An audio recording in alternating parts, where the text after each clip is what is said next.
বর্তমানে সময় এবং শ্রম বাঁচাতে অনেকেই ৩-৪ দিনের খাবার একদিনেই রান্না করে ফ্রিজে রেখে দেন। তবে এমন কিছু খাবার রয়েছে যা রান্না করার পর পুনরায় গরম করা উচিত নয়।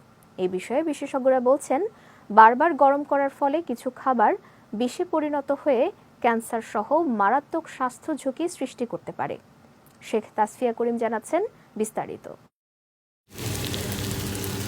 বারবার গরম করার ফলে কিছু খাবারের পুষ্টিগুণ নষ্ট হওয়ার পাশাপাশি নানা রকম রোগের ঝুঁকি বেড়ে যায়। তাই কিছু খাবার কখনোই দ্বিতীয়বার গরম করে খাওয়া উচিত নয়। চলুন জেনে নেওয়া যাক সেসব খাবার সম্পর্কে। ভাত অনেকেই দ্বিতীয়বার গরম করে খান, তবে ভাত দ্বিতীয়বার গরম করে খেলে হতে পারে ডায়রিয়ার মতো ভয়ঙ্কর রোগ, সঙ্গে বেড়ে যেতে পারে বমি বমি ভাব। বিশেষজ্ঞদের মতে ভাত যত ঠান্ডা হয় তাতে তত ক্ষতিকর ব্যাকটেরিয়া জন্মায়। সেই ঠান্ডা ভাত যখন আবার গরম করা হয় তখন ওই ব্যাকটেরিয়ার প্রভাব বেড়ে যায়, ফলে তা শরীরে নানা রকম রোগের জন্ম দেয়। বিশ্বের অন্যতম জনপ্রিয় পানীয় চা। অনেক সময় কাজের ব্যস্ততায় বানানো চা ঠান্ডা হয়ে যায়, তখন অনেকেই তা আবার গরম করে পান করেন। কিন্তু দ্বিতীয়বার গরম করলে চায়ের মধ্যে অ্যাসিডের মাত্রা বেড়ে যায়, যা হজমের সমস্যা এবং পাকস্থলীর জটিলতা সৃষ্টি করতে পারে। তাই চা কখনোই পুনরায় গরম করে খাওয়া উচিত নয়।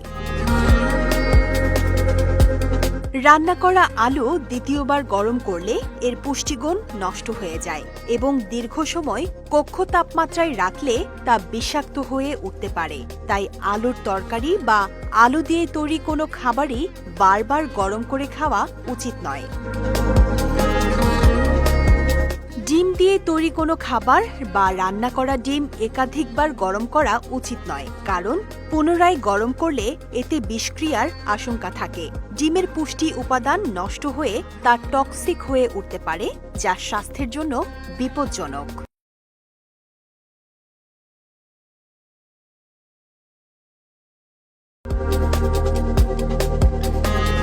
বিশেষজ্ঞরা জানান, পালং শাক একাধিকবার গরম করে খেলে শরীরে কার্সিনোজেনিক প্রোডাক্ট বা ক্যান্সার সৃষ্টিকারী উপাদানের পরিমাণ বেড়ে যায়। এর ফলে স্বাস্থ্যের নানা ধরনের সমস্যা তৈরি হতে পারে। এছাড়া এই তালিকায় রয়েছে রান্নার তেল, মুরগির মাংস ও মাশরুম। এসব খাবার পুনরায় গরম করে খেলে তা থেকে টক্সিন উৎপন্ন হয় এবং ব্যাকটেরিয়ার জন্ম হয়, যা শরীরের জন্য অত্যন্ত ক্ষতিকর। শেখ তাসফিয়া করিম, বিজয় টিভি, নিউজ ডেস্ক।